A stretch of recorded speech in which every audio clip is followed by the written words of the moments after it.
قدموں میں تیرے جنت آئی پھر بھی نہ تجھے غیرت آئی، قدموں میں تیرے جنت آئی پھر بھی نہ تجھے غیرت آئی، یہ روپ تیرا سنگار ارے بابا نا۔ بہت مشہور گیت راہی مستوی نے سنایا تھا کبھی، ماں کے مقام کو ثابت بھی کیا، مگر آج کل کی ماں کے حالات سے دل برداشتہ ہو کر وہ بھی بیان کر دیا۔ میں بتاؤں، ماں وہ ہوتی ہے کہ جب بچہ آواز دیتا ہے تو ماں کہتی ہے، بچے کی آواز سے ماں سمجھ جاتی ہے کہ بچے کو بھوک لگی ہے کہ پیاس لگی ہے، بچے کو بخار لگی ہے کہ سردی ہے۔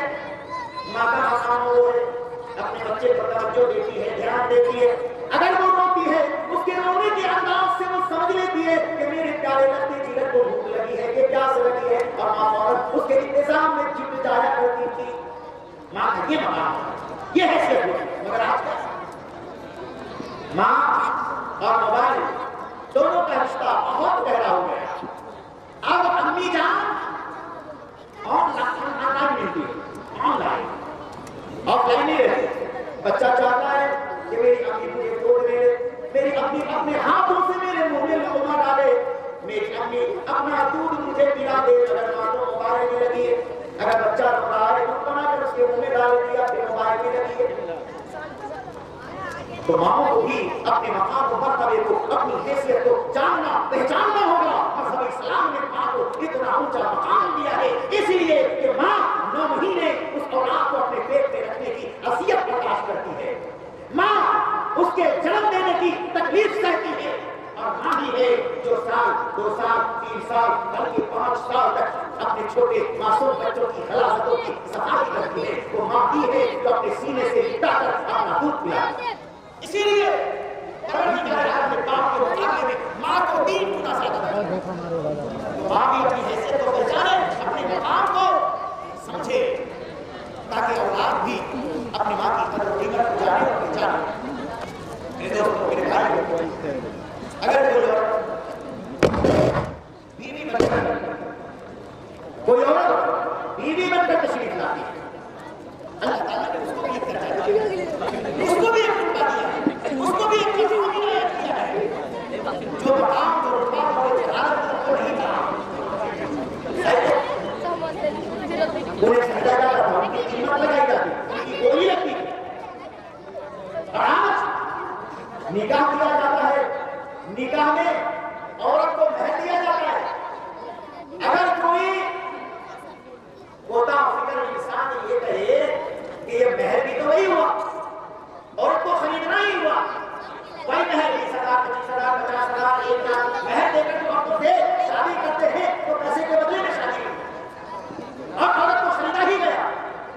مگر میں بتاؤں، عورت کی اگر قیمت لگائی جائے 5 لاکھ، 5 لاکھ کی قیمت دینے کے بعد عورت حلال نہیں ہوتی، وہ حرام ہی رہتی ہے۔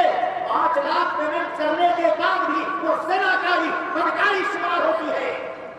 اگر مہر کم سے کم بھی متعین کیا جائے تو اس کی ادائیگی کے بعد عورت حلال کر دی جاتی ہے۔ تو یہ مہر عورت کا ایک حق تھا جو مذہب اسلام نے دیا، اور اس عورت کو مرد کے لیے اس کے ذریعے سے حلال کر دیا۔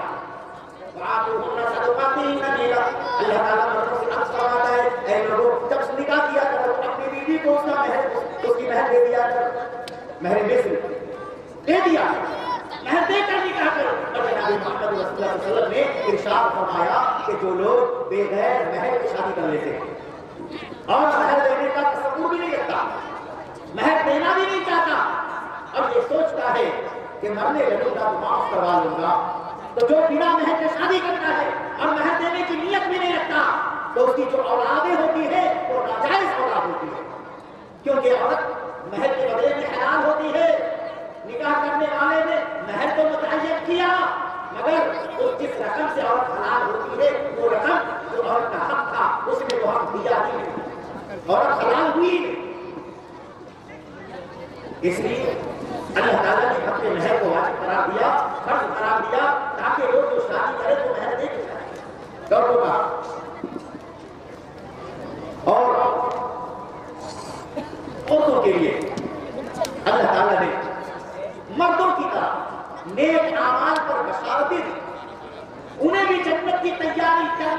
کیا، نیک اعمال پر خوشخبریاں ان کو بھی سنائی۔ حج میں عورتوں کو ساتھ رکھنے کی تلقین کی گئی تو عمرہ عورتوں کے لیے جائز بنایا گیا، مسجد میں آنا ان کے لیے جائز رکھا گیا، روزے، نماز، دین کے سارے امور میں عورتوں کو برابر کا شریک قرار دیا۔ کوئی عمل ایسا نہیں ہے کہ اس عمل سے عورتوں کو اجازت رکھا گیا یا عورتوں کو اس کے قابل نہیں سمجھا گیا، یعنی عورتوں کو یہ مقام یہاں عنایت کیا گیا، یہاں دیا گیا کہ وہ مردوں کی طرح ایک اعمال میں سبقت لے جائے اور وہ بھی جنت میں جانے کی تیاری میں لگ جائے تاکہ اللہ تعالیٰ ان سے بھی راضی ہو اور اللہ تعالیٰ ان پر بھی انعام و اکرام فرمائے۔ اس طریقے سے اللہ تعالیٰ نے عورتوں کو بہت سارے حقوق عطا فرمائے۔ اللہ تعالیٰ نے ایک حق ایک رتبہ یہ بھی عنایت کیا کہ انہیں اپنے شوہر کے انتخاب کی پسند کی اجازت دی گئی۔ آپ یہ نہ سمجھے کہ شادی میں صرف مرد کو اختیار ہے کہ وہ پسند کرے، بیوی اس کے لائق ہے کہ نہیں۔ یہی حق عورتوں کو بھی اللہ تعالیٰ نے دیا، لڑکیوں کو بھی اللہ تعالیٰ نے دیا۔ اگر وہ ناپسند کرے اور نکاح کے لیے رضامند نہ ہو تو یہ شادی نہیں ہو سکتی۔ عورتوں کو حق دیا۔ اللہ کے نبی صلی اللہ علیہ وسلم نے ارشاد فرمایا کہ اگر لڑکی کنواری ہے تو اس سے اجازت لی جائے گی، نکاح کی اجازت لی جائے گی۔ اگر وہ اجازت دے تو نکاح جائز اور اجازت نہ دے تو اسے مجبور کوئی نہیں کر سکتا، یہ حق دیا اس کو۔ اور اگر شوہر دیدہ ہے، بیوہ ہے یا اس کے شوہر کا انتقال ہو گیا اور اس کی دوسری شادی تیسری شادی کی جا رہی ہے تو اللہ کے نبی صلی اللہ علیہ وسلم نے فرمایا اس کا ایسی شوہر دیدہ عورت جس کا دوسرا نکاح ہو رہا ہو تو اس سے مشورہ لیا جائے گا، مشورہ لیا جائے گا، اس کا کیا مشورہ ہے، اس کی کیا رائے ہے، معلوم ہو جائے گا۔ یہ حق دیا ہو۔ اور اسی طرح ایک مسئلے میں عورتوں کو بااختیار بنایا گیا۔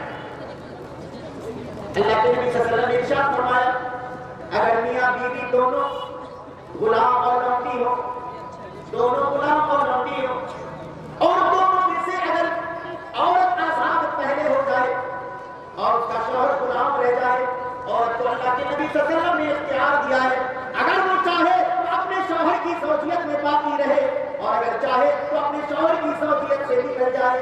اللہ اکبر۔ اور یہ اختیار صرف کاغذی نہیں ہے، یہ اختیار صرف کتابی نہیں ہے کہ کہنے کی حد تک ہے، بلکہ پریکٹیکل میں بھی جناب محمد رسول اللہ صلی اللہ علیہ وسلم نے یہ اختیار عورتوں کا ثابت کر دیا ہے۔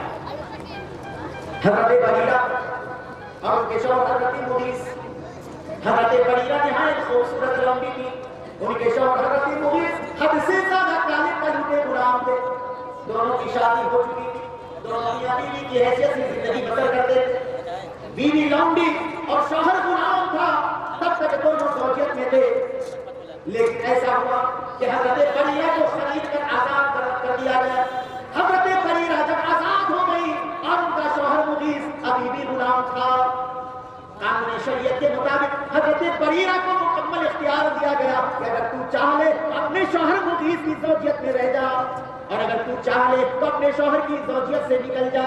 یہ اختیار کا مسئلہ آیا اور صحیح بات تو یہ تھی کہ خاتون اگر بہت خوبصورت ہو تو وہ بھی چاہتی ہے کہ میرا شوہر بھی میری طرح حسین، جمیل، خوبصورت۔ وہاں مجبوری تھی، دونوں لونڈی غلام تھے، اس لیے زوجیت میں تھے۔ اب جب آزاد ہو گئی ان کو اختیار دی گیا تو ان کی خواہش تھی کہ میں دوسرا نکاح کروں، خوبصورت شوہر تلاش کروں۔ یہ جان کر، یہ سن کر ان کے شوہر مغیث کو رونا آتا تھا، بہت روتے تھے اور لوگوں کے پاس جا جا کر گڑگڑاتے تھے۔ جناب محمد رسول اللہ کے پاس سفارشی کو بھیجا، اے لوگوں، میں اپنی بیوی بریرہ سے بہت پیار کرتا ہوں، بڑی محبت کرتا ہوں، میں نہیں چاہتا کہ میری زوجیت سے وہ نکل جائے۔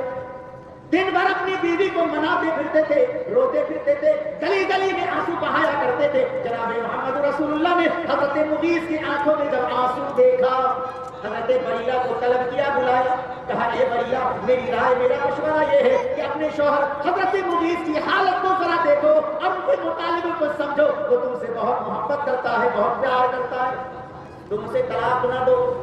اس سے خلا نہ لو، اس سے جدائی کا راستہ نہ اختیار کرو، اس کی زوجیت اختیار کر لو۔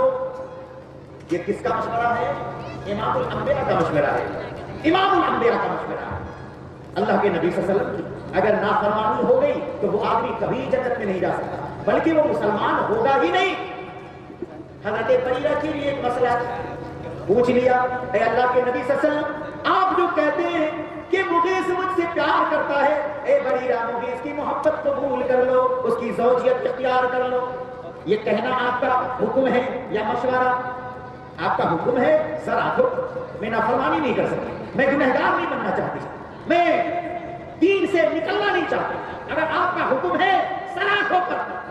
اللہ کے نبی صلی اللہ علیہ وسلم نے فرمایا، اے بریرہ میں حکم کیسے کر دوں جبکہ اللہ نے تمہیں اختیار دیا ہے، یہ میرا مشورہ ہے۔ حضرت بریرہ نے کہا، اے اللہ کے نبی تب آپ کے مشورے کی مجھے ضرورت نہیں ہے۔ اللہ اکبر۔ جناب محمد رسول اللہ کو کہا مجھے آپ کا مشورہ نہیں چاہیے۔ اختیار ایسا دیا اللہ کے نبی صلی اللہ علیہ وسلم نے کہ اللہ کے نبی نے بھی سمجھایا حضرت بریرہ کو، لیکن اختیار دیا تھا تو انہوں نے اپنے اختیار کے مطابق فیصلہ کیا اور حضرت مغیث سے خلا لے الگ ہو گئی۔ تو یہ عورتوں کو اختیار دیا، یہ مقام عورتوں کو دیا، کسی مذہب میں یہ مقام عورتوں کو نہیں ملا، اتنی چھوٹ اتنا اختیار کسی مذہب نے عورت کو نہیں دیا جو مذہب اسلام نے دیا۔ اب میں چاہتا ہوں کہ خواتین کو ان کی ذمہ داریوں کا احساس بھی دلانا چاہیے۔ جب اتنے اونچے مقام پر مذہب اسلام نے فائز کیا ہے تو ہمیں اس کا خیال رکھنا چاہیے۔ اللہ نے ہمیں اختیار دیا تو ہمیں اس کی شکر گزاری کرنی چاہیے۔ لہذا مسلم عورتوں کو چاہیے کہ اللہ کی عبادت میں کوئی کوتاہی نہ کریں، اللہ کی اطاعت میں غفلت نہ برتیں، روزہ نماز کی پابندی کریں، قرآن کی تلاوت کا حق ادا کریں، ذکر و اذکار میں لگی رہیں، اپنے بال بچوں کی صحیح پرورش اور صحیح تربیت میں لگی رہیں، اپنے شوہر کے حقوق جو ان پر واجب ہیں ان کو ادا کریں، یہ ان پر وہ حق ہے، اپنے حق کو وہ سمجھیں اور ادا کرنے کی کوشش کریں۔ اگر آپ اپنے حق ادا کریں گی تو آپ کا فائدہ ہے۔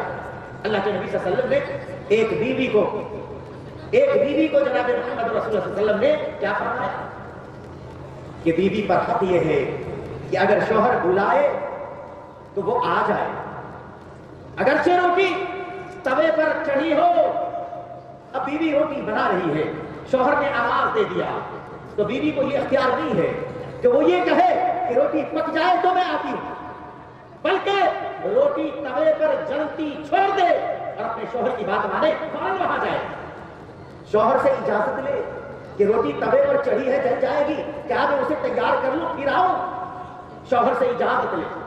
جناب محمد رسول اللہ صلی اللہ علیہ وسلم فرماتے ہیں اگر کوئی عورت نفلی روزہ رکھنا چاہے اپنے شوہر سے اجازت لے لے، اگر اس کی رائے اس کا مشورہ ہو تو روزہ رکھے ورنہ روزہ نہ رکھے۔ شوہر کا بھی مقام ہے، آپ بیوی ہیں تو آپ پر ضروری ہے کہ اپنے شوہر کی قدر کریں۔ اللہ کے نبی صلی اللہ علیہ وسلم عورتوں کے لیے فرماتے ہیں کہ اگر کوئی عورت صلت خمسہا 5 وقت کی نمازیں ادا کرتی ہو، وصامت شہرہا اور رمضان مبارک کے روزے رکھتی ہو، وَأَحْسَنَتْ فَرْجَهَا اور شرمگاہ کی حفاظت کرتی ہو، وَأَطَاعَتْ بَعْلَهَا اور اپنے شوہر کی بات مانتی ہو، فَلْتَدْخُلْ مِنْ أَيِّ أَبْوَابِ الْجَنَّةِ شَاءَتْ تو وہ عورت جنت کے جس دروازے سے جنت میں جانا چاہتی ہے چلی جائے گی۔ جنت کے 8 دروازے ایسی فرمانبردار عورتوں کے لیے کھول دیے جائیں گے اور اللہ تعالیٰ اجازت دے گا کہ تمہیں اختیار ہے 8 دروازوں میں سے جن دروازوں سے تمہیں آسانی سمجھ میں آئے جنت میں چلی جاؤ۔ 4 کام، نماز 5 وقت کی، رمضان کے روزے، شرمگاہ کی حفاظت، شوہر کی اطاعت، یہ 4 کام عورتوں کی بڑی ذمہ داریوں میں سے۔ اگر یہ 4 کام عورتیں لگن سے مگن ہو کر کرتی ہیں تو ایسی خواتین جنت میں جانے والی ہیں۔ اور اللہ کے نبی صلی اللہ علیہ وسلم نے ان عورتوں کے بارے میں ایک ذہنیت یہ بنائی، فرمایا الدنیا کلھا متاع وخیر متاع الدنیا المرأة الصالحہ۔ اللہ اکبر۔ اے میری ماں بہنوں، نبی پر قربان جاؤ، نبی پر قربان جاؤ۔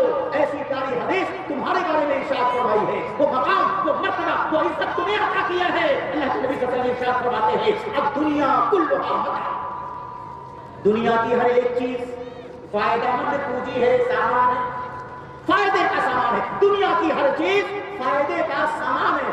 یہ سورج، یہ چاند، یہ ستارے، آسمان، یہ زمین، یہ پہاڑ، یہ دریا، یہ سمندر، ساری چیزیں، پیڑ پودے، جڑی بوٹیاں، تتلیاں، چونٹیاں، ہر ایک چیز فائدے کی چیزیں. زمین سے نکلنے والا پانی، زمین کے اندر مدفون خزانہ، وہ سوپ، وہ لوہا، وہ ابرک، وہ کاسا، وہ پیتل، ساری چیزیں. اب دنیا کلھا متاع. اے لوگوں، دنیا میں جتنی چیزیں ہیں یہ کام کی اللہ نے بنائی، فائدے کی چیزیں بنائی. ہر ایک چیز سے انسان کو فائدہ پہنچتا ہے. وخیر متاع الدنیا المرأة الصالحہ. اور دنیا کی سب سے قیمتی چیز نیک وقت عورت ہے. سونے سے زیادہ قیمتی، چاندی سے زیادہ قیمتی، ہیرے سے زیادہ قیمتی، زمین سے زیادہ قیمتی، آسمان سے زیادہ قیمتی، سورج سے زیادہ قیمتی، چاند سے زیادہ قیمتی، ہر چیز سے زیادہ قیمتی، ہر چیز سے بہتر سامان. اللہ کے نبی فرماتے ہیں نیک وقت عورت ہے. عورت اگر نیک وقت ہو جائے تو اللہ کے نبی صلی اللہ علیہ وسلم فرماتے ہیں اس سے اچھی دنیا میں کوئی چیز ہو ہی نہیں سکتی. لہذا میں مردوں سے بھی مخاطب ہو کر التجا کرتا ہوں، درخواست کرتا ہوں کہ خواتین اگر نمازی ہوں، دیندار ہوں، پرہیزگار ہوں، نیک وقت ہوں تو ان کی لفزشوں کو، کوتاہیوں کو درگزر کیا کیجیے. اور آپ ایسی بیوی پانے پر فخر کیجیے، فخر کیجیے، ناز کیجیے کہ آپ کو دنیا کی سب سے بہترین چیز ملی ہے.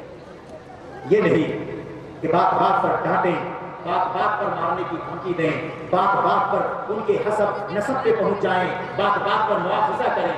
نہیں، درگزر سے کام لیجیے، پیار سے، محبت سے کام لیجیے. جانتے ہیں ہماری، آپ کی، سب کی بیویوں کو اللہ تعالیٰ نے کیا اختیار دیا ہے؟ انہیں یہ اختیار دیا ہے کہ تم ثابت کرو، بتاؤ تمہارا شوہر کیسا ہے. جانتے ہیں کتنا بڑا اختیار ہے؟ اگر بیوی کہہ دے میرا شوہر بہت اچھا ہے، قسم خدا کی وہ انسان بہت اچھا مانا جائے گا. خیرکم لأہلہ. تم میں کا سب سے اچھا اور بہترین انسان وہ انسان ہے جس کو اس کی بیوی اچھا کہہ دے.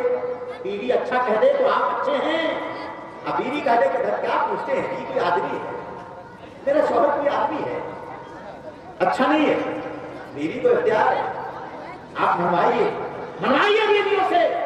آپ ایسا کردار ان کے سامنے پیش کیجیے کہ آپ کو آپ کی بیوی اچھا کہہ دے. یہ بہترین سرٹیفکیٹ ہے. شوہروں، مردوں، آپ کے لیے آپ کی بیوی اگر اچھا کہہ دے تو یہ آپ کے لیے بہترین سرٹیفکیٹ ہے. اللہ کے نبی صلی اللہ علیہ وسلم فرماتے ہیں وَأَنَا خَيْرٌ لِأَهْلِي. لوگوں، میں اپنی بیوی کے لیے سب سے اچھا ہوں. میں اپنی بیوی کے لیے سب سے اچھا ہوں. اللہ کے نبی کی ایک نہیں 11 بیویاں تھیں. آپ کی تو ایک بیوی ہے، وہ بھی آپ کو اچھا نہیں کہتی. افسوس کی بات، اللہ کے نبی کی 11 بیویاں تھیں اور سب آپ کو اچھا کہتی تھی. اس لیے آپ کائنات میں سب سے اچھے انسان مانے گئے. بیویوں نے قبول کیا. تو بیویوں کو یہ سب اختیارات ہیں. میں عورتوں سے گزارش کرنا چاہتا ہوں کہ آپ اپنے مقام و مرتبے کو سمجھیں، اپنی ذمہ داریوں کا حق ادا کریں، اپنی اولاد کے تئیں، اپنے شوہروں کے تئیں اور اپنے گھروں کے تئیں. اللہ تعالیٰ سے دعا ہے کہ پروردگار عالم ہم تمام مسلمانوں کو نیک عمل کی توفیق عطا فرمائے. خاص کر ہماری عورتوں، ماؤں بہنوں کو اللہ تعالیٰ